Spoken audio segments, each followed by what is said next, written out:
Thomas Edison creating the light bulb. He didn't fail 9,999 ways. He found 9,999 ways to not make a light bulb, right? It's like those are all things that had their time and place for whatever you're working on. They just didn't have the outcome that you wanted, and that's totally okay. Move on, keep it in stride, go to the next thing. So I went on your website. One of the sections you have is like what I'm working on.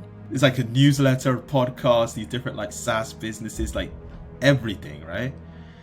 And the thing I thought, I was like, this guy is just prolific. The best way to predict your future is to create it, and that's also kind of a remix of what I referenced in the blog post, which was a conversation with my friend Joshua Levy of Holloway. He said, at one point I realized that everything around me existed because someone put in the work to make it exist. And then I realized that if I wanted something to exist, I could make it happen if I wanted to. And then I wondered about all the great things we don't have that we could if only someone were to make that happen. What a different world that would be. And that's kind of the inspiring part for me, is like thinking about all the things that could exist that don't because someone isn't going to do it. Hello everyone, welcome to Behind the Thread. On today's episode, we have Corey Haines. Corey, welcome to the show. Yeah, thanks for having me. Appreciate it. No, it's a pleasure to have you, man. Okay, so to kick it off, I want to read one of your tweets from 2020, so from a couple of years ago. Yeah, I know, sure. I'm pulling out all the receipts. We're pulling it all out. And then I kind of want to get your take. I want to get your take on it and kind of hear the story behind it. Mm-hmm. So here we go. So here's how it starts. I'm making the leap. Friday was my last day at Baremetrics.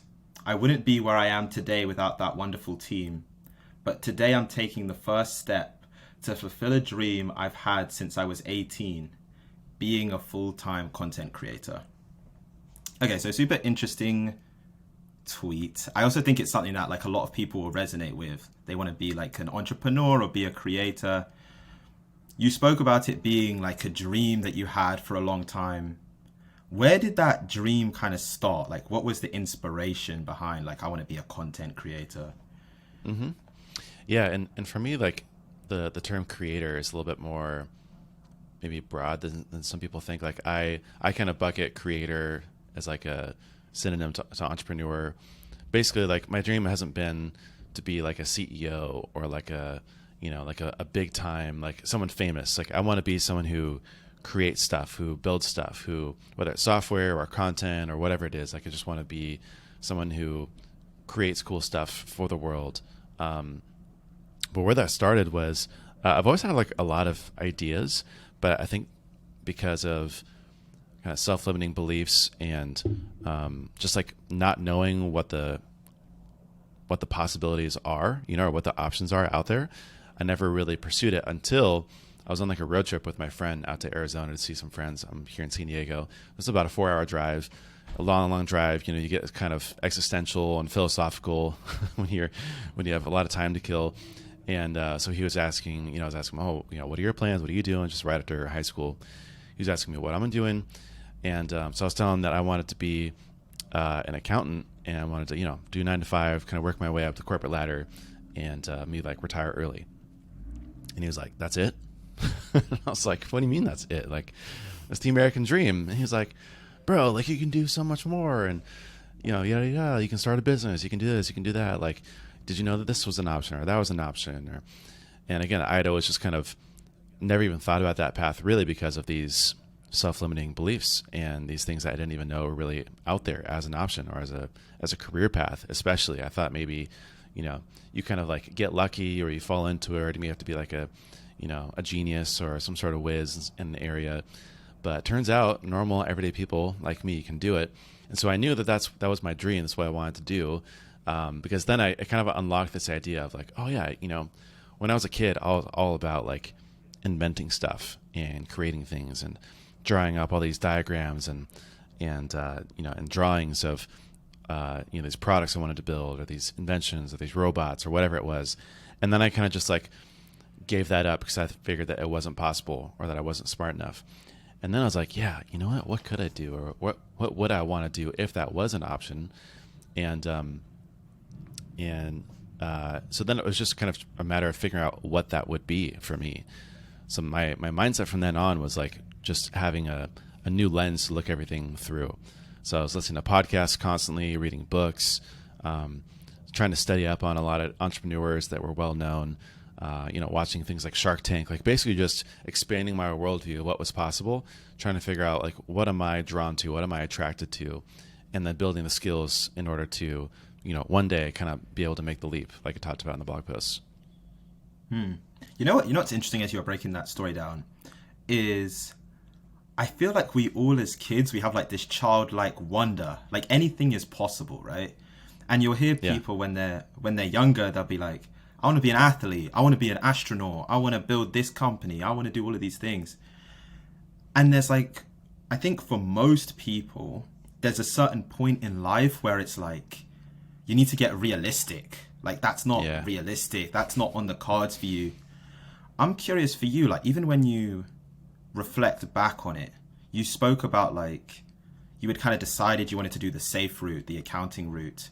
What was the moment where that decision was made? Like where it was like, I don't really think I can do this kind of entrepreneurial, like almost like inventor, very like innovative path. I need to kind of go the safe way. Like what sparked that?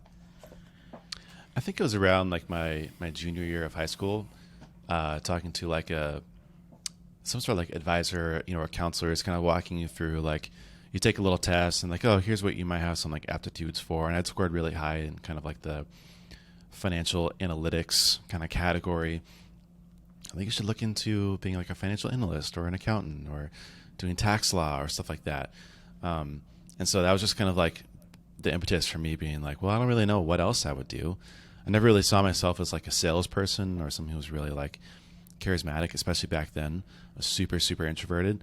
And so the idea of like just kind of, staring at spreadsheets all day didn't sound all that bad and sounded like I could see myself doing that. And so I kind of just decided like, yeah, like they told me it makes good money. They say that they can see myself doing that. So I'm just going to trust them and, choose that as my path. It's interesting, like listening to that and even just reflecting on my own journey and like what I've heard from friends and even peers that I had in university. It's like we have this need for certainty. Like even if something isn't perfect, it's like at least I know the path. At least like I know that if I do this, like I go to this university and then I take this sort of job, like here's the steps and it's very predictable and like there's something very comforting, I think, in like that certainty. And I'm always thinking about even just having like an answer. It's like people are constantly talking about like, oh, what are you going to do? What are your plans? What's college what are you going to major in? And you're like, if you don't have an answer, you feel like a loser, like you're supposed to. So you just have to kind of choose something because it gives you that kind of certainty to relay it back to people. Yeah.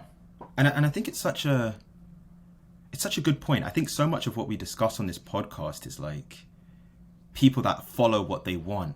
Like I think everyone has kind of a skill set or something that they're very strong at, that they have an aptitude for, that they would love to do 100% of the time, but there's something holding them back. And I guess one of the things I'm curious to know from you is like, how do you think people can almost retain that childlike wonder, like retain that ability to still like dream of something and go for it?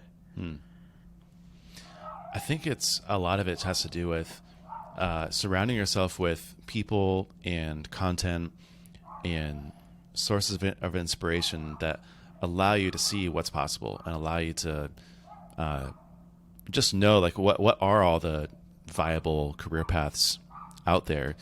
Because even the last 5 years it's felt like it went from like, oh, I want to be a YouTuber, that's cute, to like, hey, I should be a YouTuber. Like everyone's like, I should be a YouTuber. They make great money. Like they're famous. They make a lot of good money. They have all these benefits. They build a business.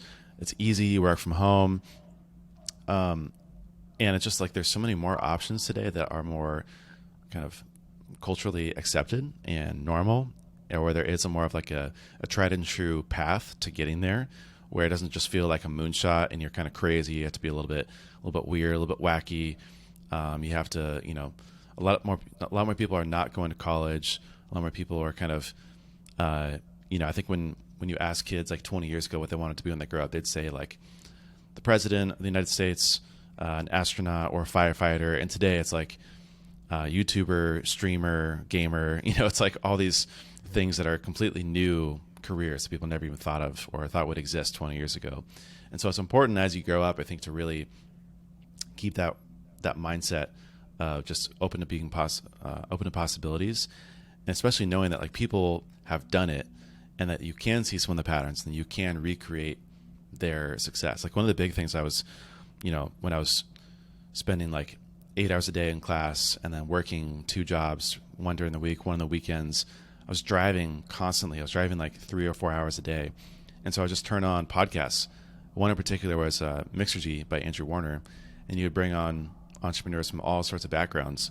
And the stories that I would hear would just blow my mind. Because I'm like, what? This guy just like made an app for, like the weather.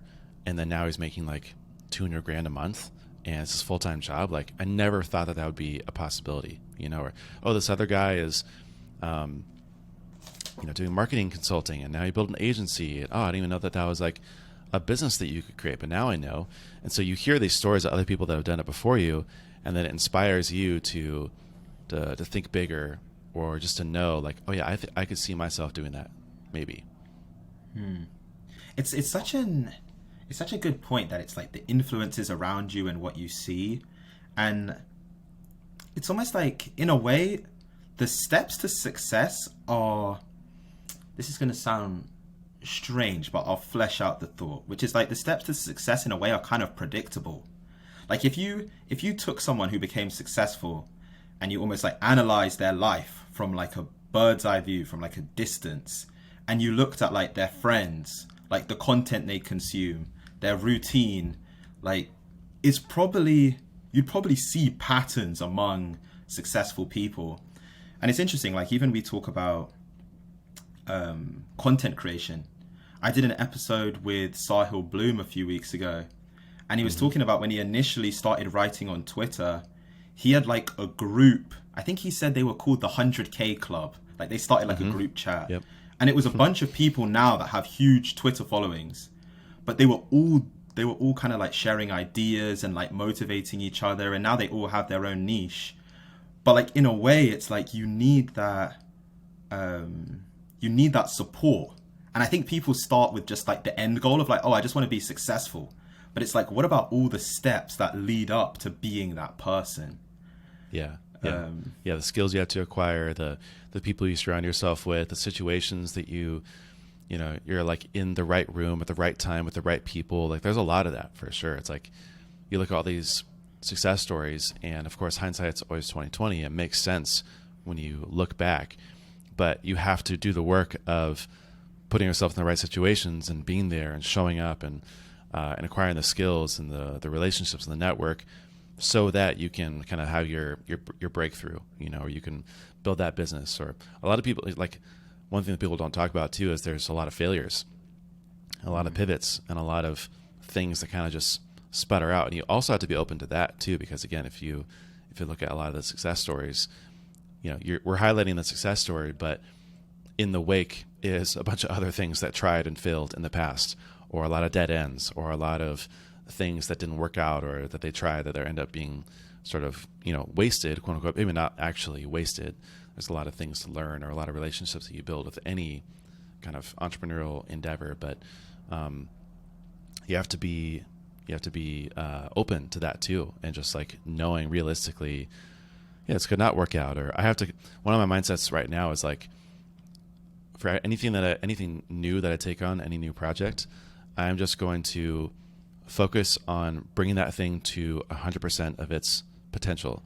I don't know what that potential is, but I know that not everything's going to be a $1 billion, unicorn hypergrowth startup. And if this thing maybe like isn't monetizable, or the target audience is rather small, like that's great.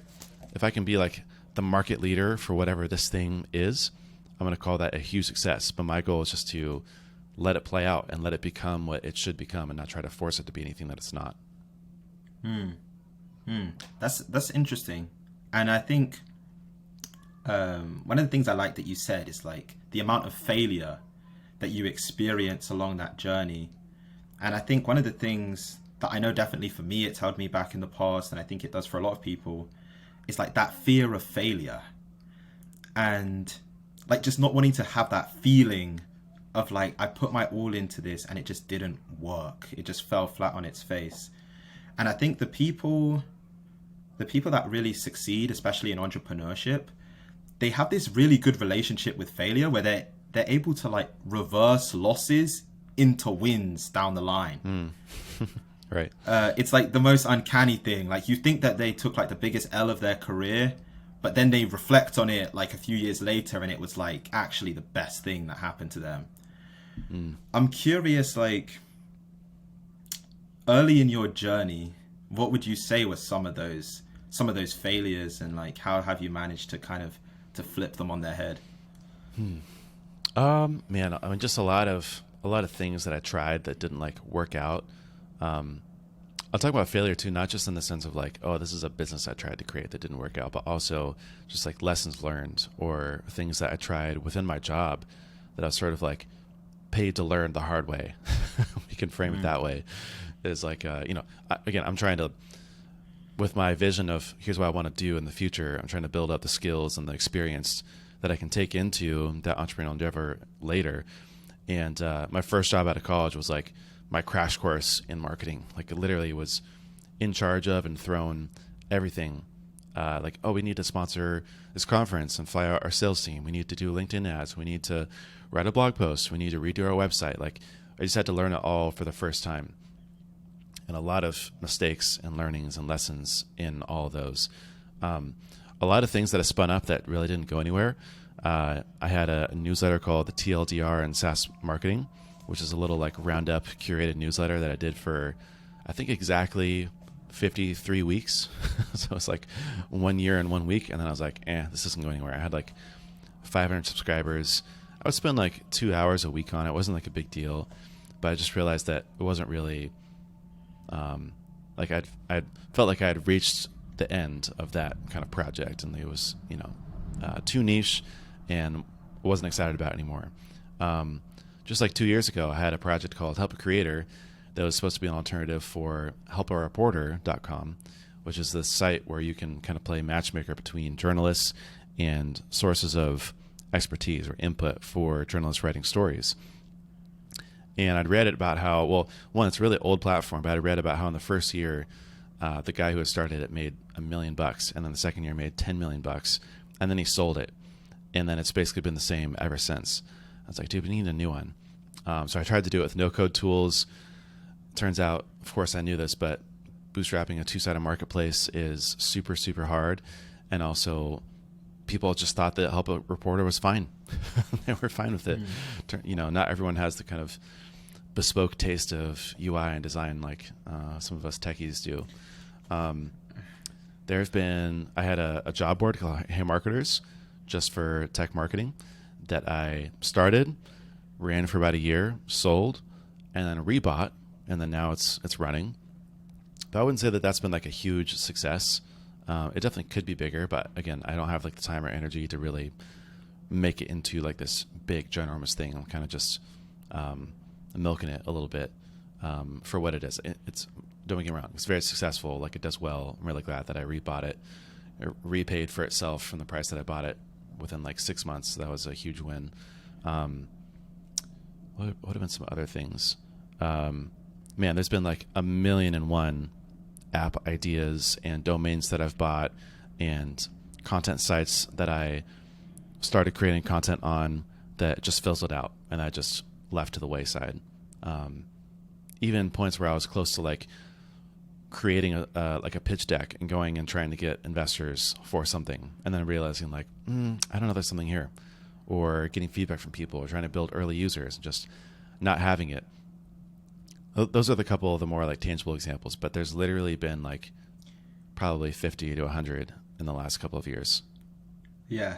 You know what I find, and it's interesting, even when I'm like researching guests, like looking for guests to get on the pod, and certain people just stand out, and it was like, I'm like, okay, I need to get them on. Like I need to have the conversation. And one of the things I really loved when I was looking kind of into your background, because I went on your website, and your website's great, by the way.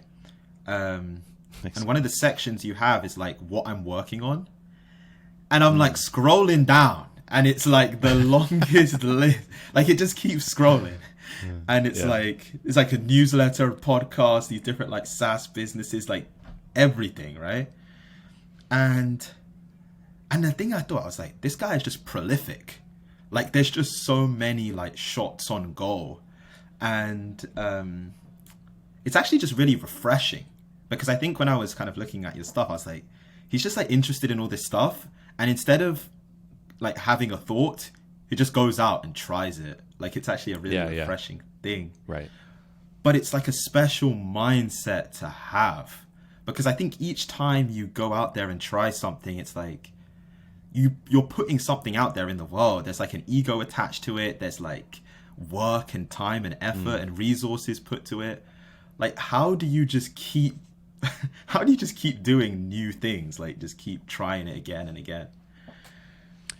I think I have a little bit of a obsessive personality, so some of it is kind of just like inherent to when I start learning about something for the first time, especially, I get really, really into it, and then I just like my mind starts going in like all these places of when I'm learning these things, I find these gaps in my learning of like, oh, I wish that I had this when I was first starting out, or I wish this existed, or I wonder if this is out here. Oh, it's not. Oh, that would be really interesting, and or I want things for myself. Like in the past year, I've gotten really into poker, and so I started watching poker YouTube vlogs. I started taking courses.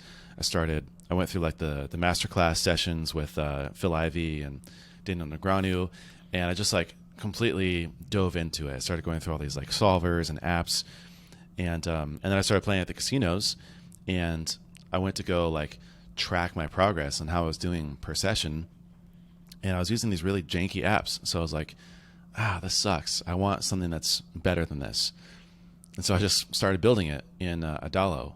And then that was a whole learning experience for me. I'm like, how do you build a mobile app? And I'm learning about the app submission process, and going through a lot of like design best practices for iPhones versus Android, and cross platform dependencies, and like all these intricate parts of it.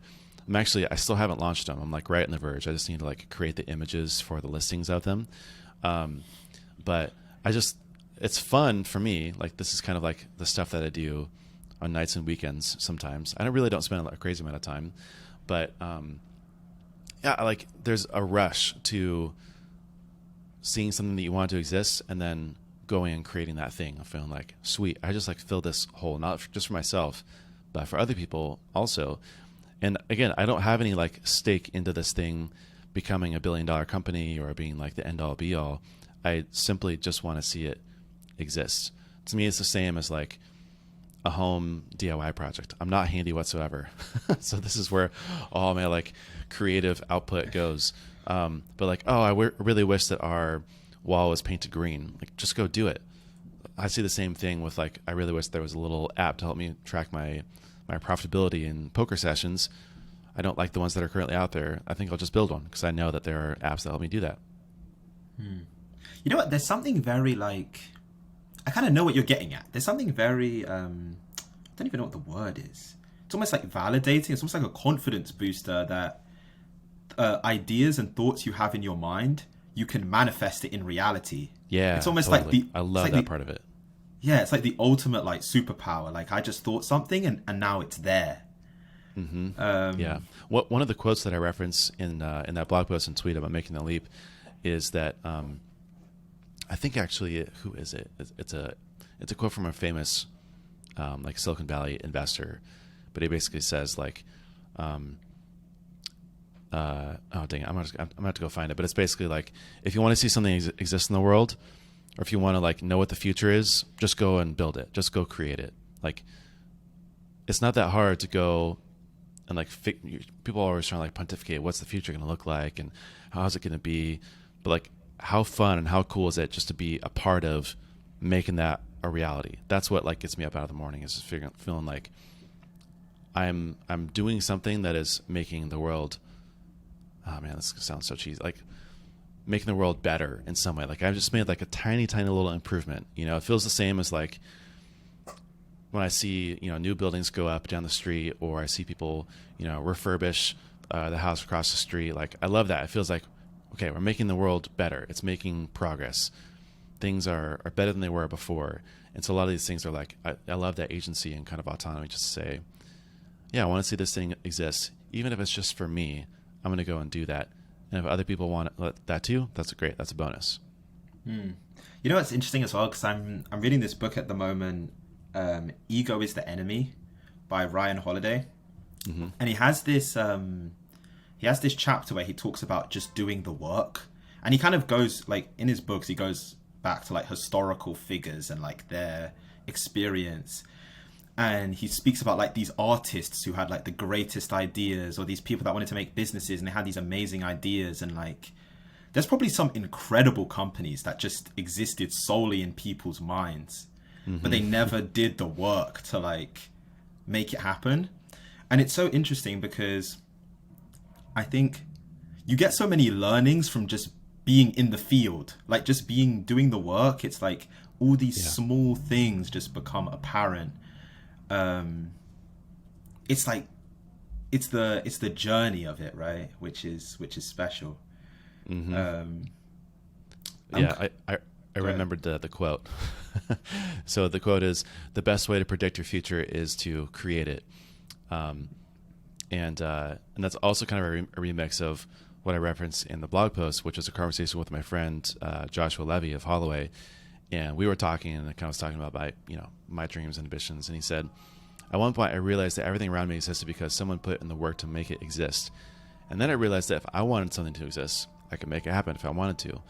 And then I wondered about all the great things we don't have that we could, if only someone were to make that happen, what a different world that would be. And that's kind of the inspiring part for me, is like thinking about all the things that could exist that don't, because someone isn't going and doing that.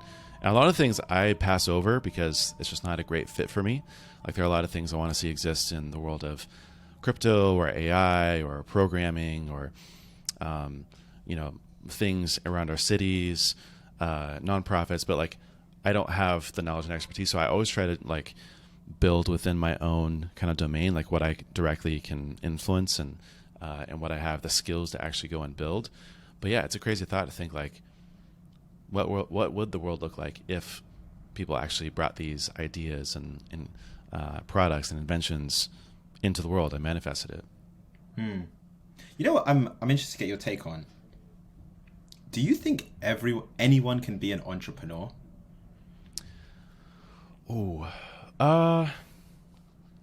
Yes, I think anyone could. Because you think about an entrepreneur, someone who starts something, right? It could be as simple as like a little widget. It could be selling a service. Like, we all have skills that we can monetize in some way. And so if you can monetize a skill, you can be an entrepreneur. But I don't think anyone is cut out to be like a public company CEO. Not everyone's cut out to be a, like technical co-founder where you're like programming or designing. We all have these kind of aptitudes that lend themselves to our ideas of like what a great entrepreneur looks like. Not everyone's a great speaker, not everyone's a great writer, not everyone's a great fill in the blank, right? So not everyone can be a fill in the blank entrepreneur, but anyone can be an entrepreneur at some sort of scale, I think. You know what's interesting? I go back and forth with it because, and I think even one of the great points you made in that blog post was like, entrepreneurs are just normal people who take initiative. Like, rather than, they come across a problem, and then rather than being like, this is a problem, they think like, they take the next step. Like, how do I solve this? Yeah. They take action on it, which I think in theory anyone could do. But even one of the things I've realized with doing this podcast, there's like a mental endurance that you need to be an entrepreneur, because I think it's very difficult mentally to be working like a lot on something, and it's like there's an illusion that nothing is happening. Like, if you sometimes feel like you're making no progress for a long amount of time. Yeah. And you might never make the actual progress that you want. It's difficult to keep showing up under those circumstances, which is why like a job is kind of appealing, right? Because at least it's predictable. At least if I show up, I get paid. Like, it's predictable in that sense. And I think it's that element of it. I'm like, I kind of feel like you have to be wired a certain way to be able to put up with that like mental battle. Definitely. Well, that's what I was going to say. Is I don't think not everyone would enjoy being an entrepreneur, and definitely not everyone should be an entrepreneur. Definitely. It's a little bit of a like a lifestyle or like a religion more than anything else, or maybe like a culture is kind of a better way of putting it. Like, I've found that the people that I enjoy talking to the most are kind of like me because they're interested in a lot of different things, and they're inspired by doing stuff and taking action and risk taking. Whereas like a lot of other people, I think it's sort of like that mindset. Like you said, a lot of people really value predictability and monotony, and they like having someone saying, hey, here's something for you to do, go and do this, and then just checking that box. And then there's other people who like being the ones who are like, here's a thing I have for you, or don't need predictability, or don't even like predictability. I despise monotony. Like, I love working on new stuff all the time and learning about new things and getting to dive into different rabbit holes and kind of get lost in the work a little bit. And the work is definitely a lot more of like my identity than some other friends and a lot of other people that I know, where they're all talking about, oh, how's it going? Oh yeah, good. I just, went to this place or ate this thing. And I'm like, oh, I just shipped this mobile app, or like, I'm really excited about this blog post I'm working on. And it's a different set of interests, that isn't going to appeal to a lot of people, because if you're an entrepreneur just for the money, like, you're not going to make it.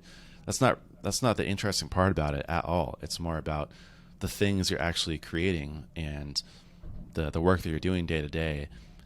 It's a lot more like being an artist, I think, that people realize, where you have to enjoy the work and do it just for the sake of the thing rather than the outcome of that thing. And I think the perspective, having that perspective is very powerful, and it's like needed. I'm curious for all the people that are like aspiring entrepreneurs, or maybe they're on that journey themselves, because I know for me, there's definitely moments of like being disillusioned, of like, you love the game, you love being like in the game, like just doing it, but then a lot of the time you're still kind of pursuing an objective, and sometimes it's like it just doesn't feel like it's happening, and you can get disillusioned. And it's even a famous quote, which is like, the biggest reason why companies fail is because the founder just gives up, right? Mm-hmm. Yeah. I'm curious, like, have you ever had that feeling of like, this is just not it, or like, I don't think I can do this anymore, this is just not working, or I'm going to try something else? And if so, like, how do you combat that? How do you keep going? Mm-hmm. Well, I think it's important to understand like what you actually want and where you're going, because it's easy to view entrepreneurship as this real like straight line of like, well, I did have a job, and now I just have my own company or work on my own thing. And oftentimes the line is super, super blurry, or you have your feet in both worlds for a long time. That's the world that I live in right now. Still doing a lot of consulting, which is basically like a part-time job, and then I have my own projects. None of them are really like require full-time work or like responsibility, but that's my goal, is to like every month get closer and closer to kind of that split of time or responsibility where the business are pulling me away from the more like hired gun kind of work that I'm doing. But I use all the work that I'm doing, the experiences, the things that I learn, the money that I make from that, to reinvest back into my businesses and my projects, the things that I'm doing. And it's that kind of perspective that's allowed me to say, like, when I have sort of a co-founder relationship that gets into a dead end, or a project that I'm 90% done with, that I lose steam at that last 10% and have this kind of existential crisis of like, do I actually want to do this, or do I actually want to ship this, or am I on the right track? Will people actually find this useful? That it goes back to, well, how is this useful in some way? Like you said, turning that L into a W. How can I spin this in a positive way? Is it worth pursuing this even further, or should I cut my losses and move on to the next thing? A lot of times, to be honest, the answer is just to cut your losses and move on, which is not a bad thing whatsoever. Just because, again, you locked yourself in your basement, you worked on something for 6 months, and then at the end of the 6 months, you still have nothing to show for, and you start over, and you lock yourself in your basement again for another 6 months, so to speak, and you start working on a completely new project, doesn't mean that that thing was a failure. It's sort of the, who was it? Thomas Edison creating the light bulb. He didn't fail 9,999 ways. He found 9,999 ways to not make a light bulb, right? It's like those are all things that had their time and place for whatever you're working on. They just didn't have the outcome that you wanted, and that's totally okay. Just move on, keep it in stride, go to the next thing. Just in the last year, I've probably had like 5 failed quote unquote projects that I'm totally fine having spent that time doing, because they were interesting, they were fun in the moment. They just didn't have what it took in order to see the light of day, or to be like a profitable source of time and investment. But again, that's okay. So it's more about like, what did I learn? Can I roll this into something else?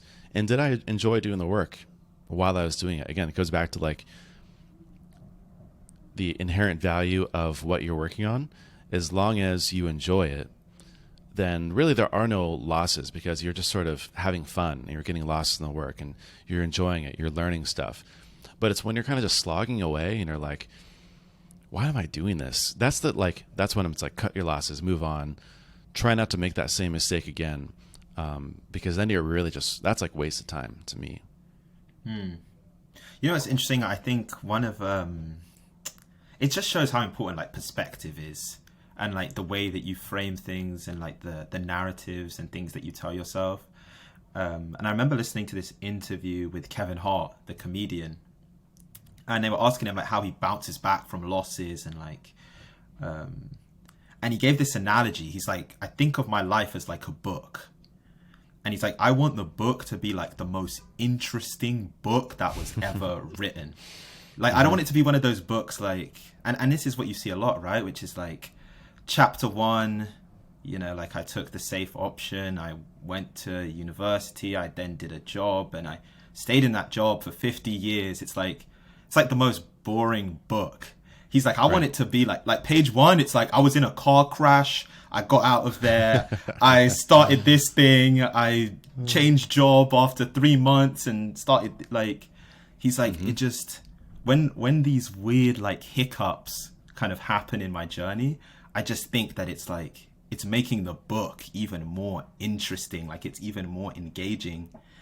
And it's so true, right? Like, even if you listen to this podcast and you were to think about the guest's life as like a book, you'd be like, this shit is engaging. Like, this is like a New York Times bestseller.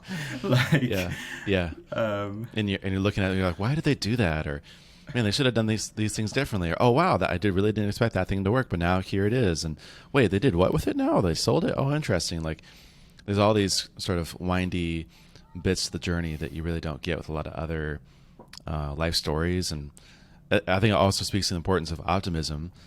I think it's kind of impossible to be like an entrepreneur and be more of like a pessimist, kind of going back to the attitude point and perspective point. I'm totally always been like the eternal optimist, glass is always half full.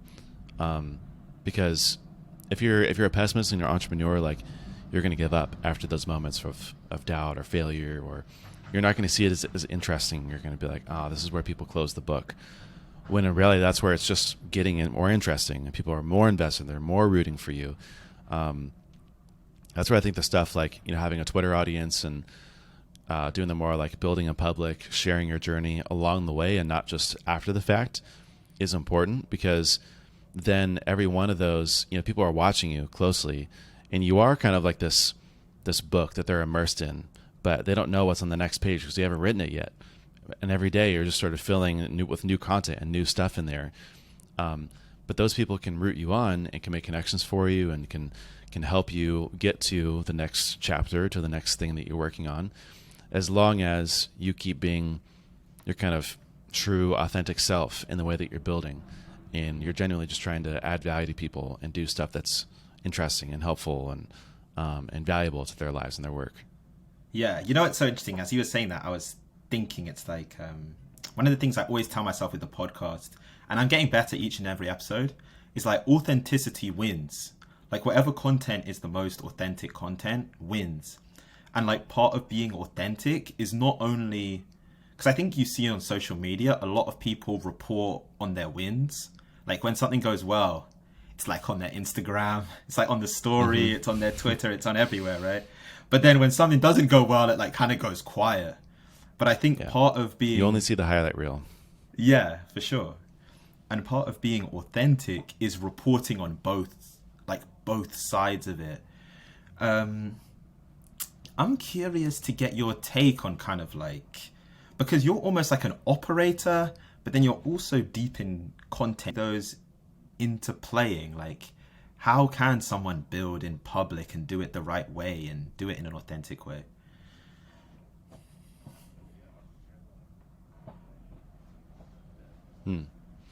Yeah, obviously sharing the losses along the way, but I think that more than just sharing like wins and losses, it's more about sharing like your thought process and like how the sausage is made, stuff that's in the works where you're like, I'm thinking about going this route or that route. Here's my thinking. Here's the pros and cons for going route A versus route B. Oh, update. I went route A, found that this is a dead end. These things weren't expected. Now I'm going to try route, C or D. Here's the pros and cons for each one of those. And you're constantly just giving people these updates on how things are going and what you're thinking to the level that is helpful to them and interesting. And also as, again, what you would kind of authentically do. 'Cause some of it is force. It's like, help me choose the cover for my next book. And that's really just like a marketing scheme. They just want to know like which one's going to convert best. But it's more like, hey, I paid someone, to create 5 different designs. Here's like the prompt that I gave them. Which one do you think I should go with? Or should I scrap all of them? And you're leaving it more like open-ended in a way that people can engage with, where it doesn't just feel like it's this curated, like I said, it's the authentic part of it. It was a lot easier even just a couple of years ago just to kind of put anything out there and you're building in public. Now people see through that and you're like, oh, nice MRR chart, like nice, pseudo product launch announcement / like you're just trying to build hype for this thing that you want us to click on and give you an upvote on. So it's the work in progress, how the sausage is made, giving people daily updates. Like one of the people I really like following is a guy named Noah Bragg, who's working on a product called Potion, which is basically a way to turn a Notion document into a website. And it's actually really impressive, but it's usually about like every other day, probably on average. He makes like a 2-minute video and is like, here's what I did today. Here's one thing about doing tomorrow. And here's like all the things that are still like these big question marks on my to-do list of things I haven't figured out yet. And he's just talking. And it's not even like a good medium for the format. Like it's hard to consume, but I love watching him. And I just like read the little captions of the video because it feels real, So whatever that is for you, it could be tweets, it could be a newsletter, it could be YouTube, it could be videos that you upload to Reels, to TikTok, whatever it is. It doesn't really matter as long as you enjoy doing it, and it is kind of authentic. It's such a beautiful thing. And I think the way that I think about it, like the whole building in public, is imagine like your favorite person in business or your favorite athlete or favorite musician. Like take Elon Musk, for instance, right? And say that you went like 20 years in reverse, like 20 years in the past, when he was building Tesla. If he had like a YouTube channel and he was like vlogging it and like talking about like while he was going through these different obstacles and like challenges and tough meetings and thinking he's going to go bankrupt and then bouncing back and the stock getting shorted and like imagine he was reporting that in live time. Like it's it would just be such an engaging piece. It'd just be such amazing content. But I think, and it's definitely something that I want to do, I think there's just like a lot of insecurities that come up when you're trying to build in public, which is, I know one of the things for me is like who cares? Like, does anyone care? I'm like, how do you Did you have that starting out? Like, what are some of your early struggles in like content creation? And...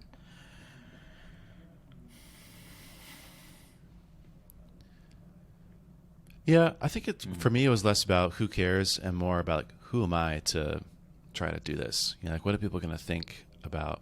Are they going to trust me? Are they going to be interested in me? Or like, what do I really have to say?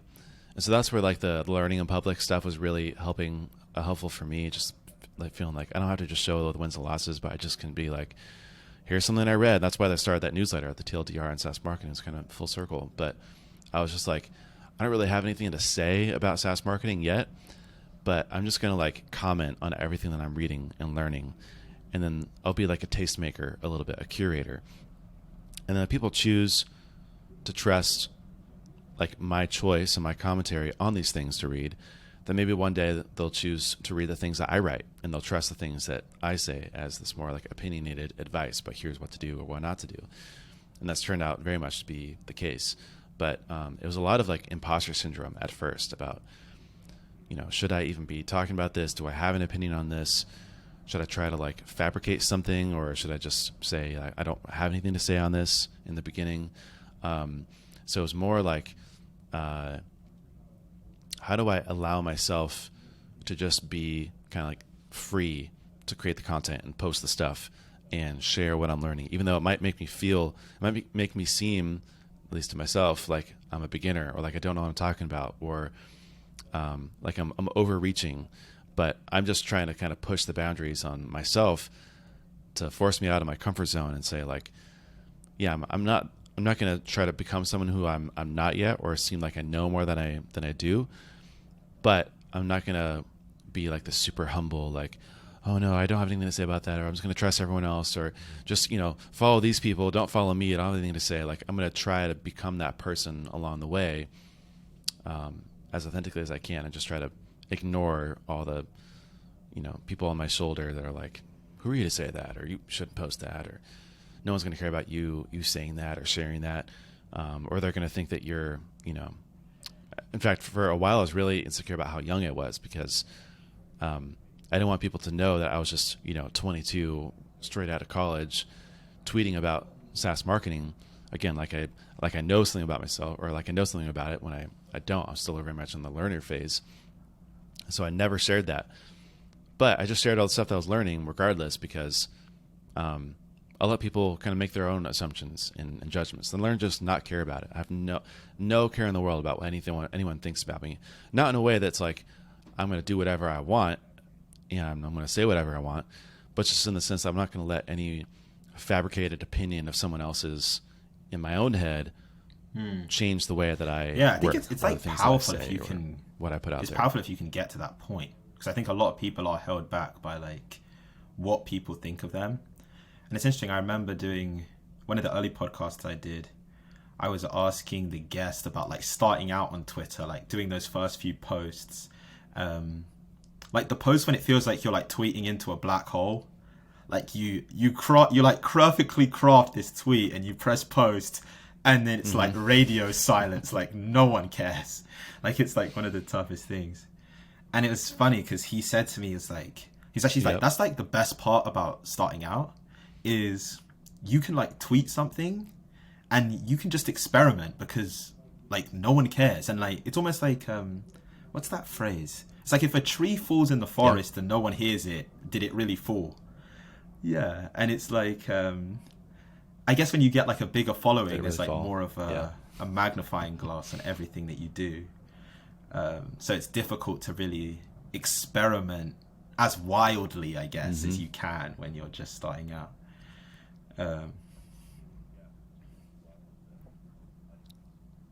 Totally. Yeah, especially with a lot of like the audience building techniques now. Like, you know, I have 18,000 followers, like 13,000 subscribers in my newsletter.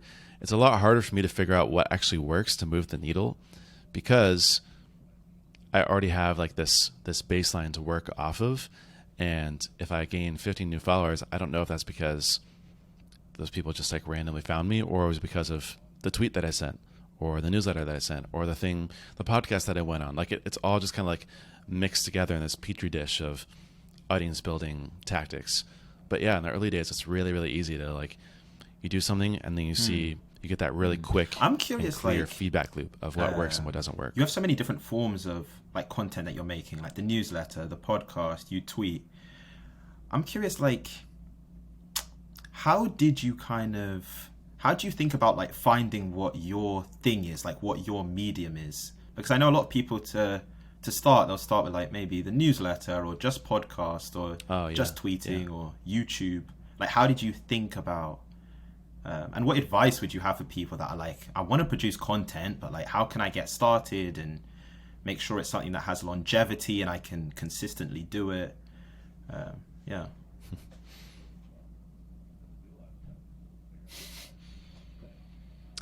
Well, you just have to do a lot of stuff and then figure out what you like along the way. I've found for myself personally, I like a lot of the async types of content creation. So that's why I like podcasts, because I feel a lot more free to kind of speak and create the content, knowing that no one is watching me in the moment. Like even in real life, like I hate when people are just like over my shoulder watching me do stuff. I'm like, let me just show you what I did later. Which is maybe a little bit antithetical to kind of building in public stuff, but like, tweeting, I like a lot of written content just because it feels like I can process more of my thoughts and kind of distill it down into some like the best version of it before it goes out. I don't see myself much as like a performer, and so video feels a little bit less comfortable for me because I feel like I have to put on this enthusiastic face all the time and have this really curated view and have this act, and there's really, video is very demanding, right? There's really quick cuts. You have to keep people's attention. It's a very demanding medium to consume. So I just found that I like podcasting and I like writing, and those are things that work for me. But I also don't feel like I'm stuck to a content treadmill, because I don't have like a strategy for my Twitter. I just kind of tweet whenever I have thoughts or whenever someone asks me about something. And my newsletter, I add everything to a sequence. So I don't even have like a schedule of like, I send every Fridays. It's like I have a queue of like 150 emails, and when you sign up, you get the first one, and then the second one, and then the third one, and it just goes out over time, usually every 2 to 3 days ish. And so that also allows me to feel like I'm free to just write whenever I want to, which I have to force the inspiration a lot. But I also don't feel this anxiety around, I need to finish something by this time, and that's going to make me not like the work as much. Kind of kills some of the creative process sometimes, at least for me. So yeah, you just have to do it. You just have to start experimenting. I really like Twitter. I really like writing, and I think newsletters are a fantastic platform for that. And I really like podcasting because it doesn't feel like as much of a performance, but I can still kind of speak freely. So I just started doing those things and found that I liked them. And anytime I've tried video, public speaking, any of the other social platforms, like, really, I just you need to start with that. Didn't enjoy them that much. Which is like, even for me, because I initially, when I started doing content, I was tweeting, and I don't mind tweeting. Like I was trying to do like weekly tweet threads, but like writing, to me, I can write, but it feels difficult. Whereas like, and I think that's kind of how you know. It's like when you're doing something and it's taking a whole bunch of energy, and you're getting to the point where you're starting to dread it. Because I was like, I'm going to put a tweet thread out every week. And it got to like week 5, and I was like, please, not. Like, you're almost like dreading the next week coming about. And whereas like the podcast, it felt, there's so much work that I do to put this podcast out, but it still feels easy. The conversation feels easy. It gives me energy afterwards, which I think is like a big indicator. But I think it's such great advice that you give to people, which is like, you need to do it first to have that reaction, to even have that information. And there's definitely a ton of burnout that also comes from doing content creation. So the way that you've done it is actually, it's smart, because I even feel that sometimes with the podcast, if I really stack the conversations on top of each other, it's like you start to talk about the same thing over and over again. There's like there's nothing fresh or new about it.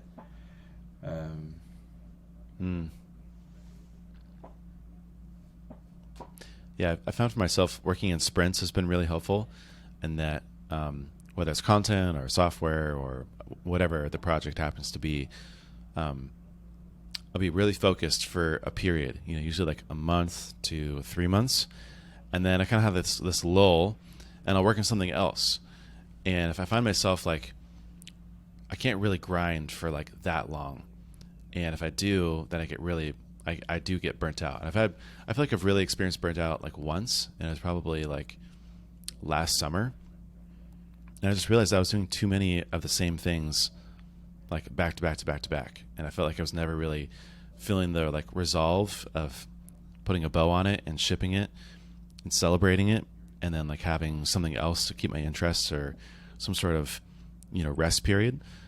So working in sprints of like, okay, I'm gonna work on this first and this next and this one, I can still like grind it out, but I'm spreading it around. Like I get new kind of energy from each one of those things that I do. So that's one of the other, like to answer your question earlier from like, how do you do so many things? It's because I'm not doing that many things at any given time. I just focus really, really hard for 1 to 3 months on any one of those things. And then I leave it forever, for a long time. Even now, like, the SwipeWell's newsletter, I'll go through these sprints of like, I probably only like write the newsletter like twice a year. And I'll write for like 30 days and just write, get really a lot of content out. Or when I create the courses, podcasting is a little bit different, but even when I did like this temporary podcast that I was doing called Everything is Marketing, I was really only recording for like 3 months, and then I spread it out over like 6 months and kind of scheduled them out. And that I found has really helped to combat burnout, because even if you're doing consistently, as long as you don't feel the monotony or like the overload of the week-to-week schedule, then you can do it for. It takes so much self-awareness though, because it's like, and you can always revisit anything things. Worth achieving is going to be difficult. And like anyone that's built anything, there's a point where you find it monotonous, even if it's like your passion. Like even if you love to play basketball, if you're shooting like, I think Kobe was shooting like hundreds of shots a day. There was days where that guy did not feel like shooting a basketball anymore. Like just because he's just done it so much, like it's gonna get to the point that it's monotonous. And I think sometimes the difficult thing is having that self-awareness of like, am I just avoiding the work by going to something new, or am I genuinely like, I need a creative break, like I need that time to focus on something else? I think that distinction is difficult to figure out.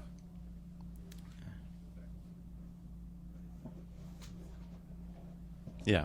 And it goes back to letting the projects and businesses kind of evolve into their full potential and not trying to force them or rush them. Because especially when you're putting like financial pressure on yourself and you're like, all right, this is my thing. I have 1 year of runway or 6 months of runway, or I'm going to work on this thing until I make X amount of money. One, it kind of kills a lot of the creativity and fun out of it. But two, then like, what if you gave yourself 6 months of runway, but really what the project needed was 8 months? Like you just told yourself, you were like so close, but you missed it just because you didn't plan accordingly to like the energy that you had and the timeline that you had. And so working in sprints and kind of like, you want your businesses and the things that you do to be like a magnet where it's pulling you towards it all the time, where people are asking you, oh, like, what about this? What about that? Oh, I have to create content on this. People are asking, oh, what about this feature? What about that feature? Like people are asking me to build these things. I got to do it. Instead of feeling like, well, I have to do X, Y, and Z by this time because otherwise I'm going to call it a failure. It's like, no, you want those things to be fun first and creative and interesting and learning opportunities, but then you want to be drawn to them second. You want to feel like you're kind of just, holding on and you're along for the ride rather than like constantly pushing here's where I want to end. And I think it's such an interesting question for someone like you, because we even spoke about like writing your book, like doing these interesting things that almost don't even make sense, but your story is just so interesting. I'm curious, do you ever reflect on like what the end goal will look like? Like when you're old, you're in your like rocking chair, whatever, and you're reflecting back, it's like, do you ever think about how the all the dots will align and how everything will connect together between like the content and the different entrepreneurial ventures? Like, do you have an end goal in mind?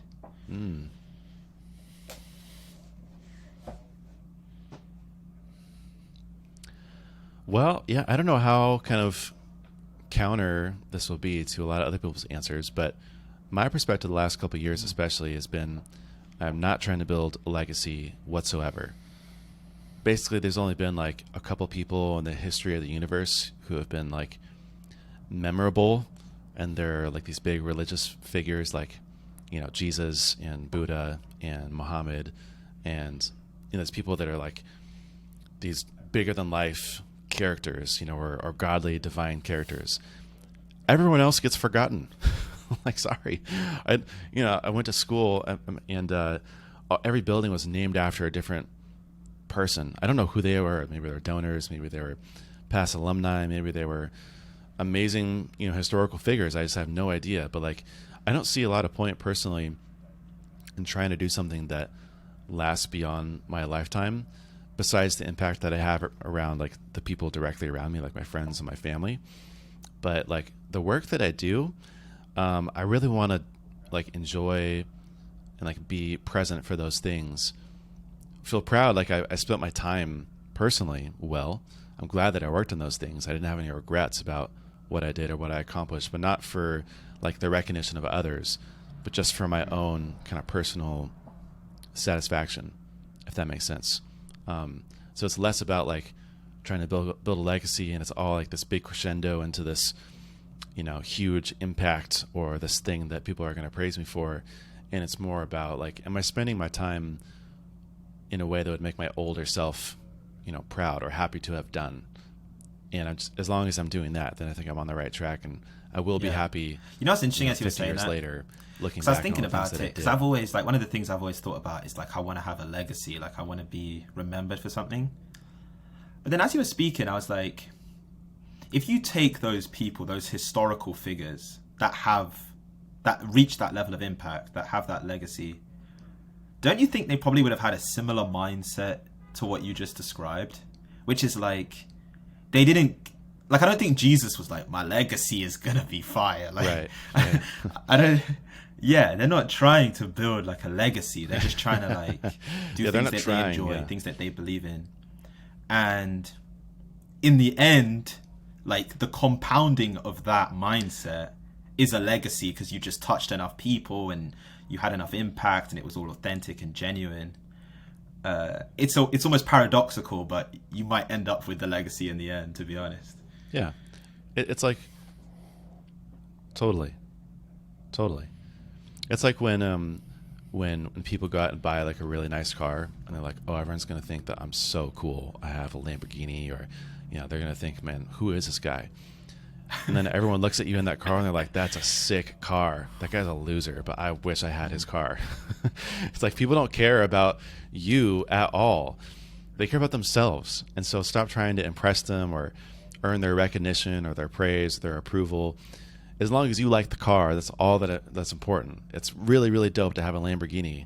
Just be happy with that and not trying to think about what other people think of you because you have the Lamborghini, or fill in the blank, whatever your Lamborghini is. It's a book, it's a piece of software, it's a legacy. You know, as long as you enjoyed it. I like it. I think that's such a you're cool proud way of it. That's what to end matters. the episode as well.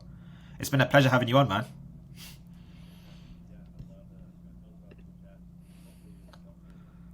Thanks for having me. Yeah, I love the kind of philosophical chat. Hopefully it was helpful. Happy to chat in the DMs or email with anyone.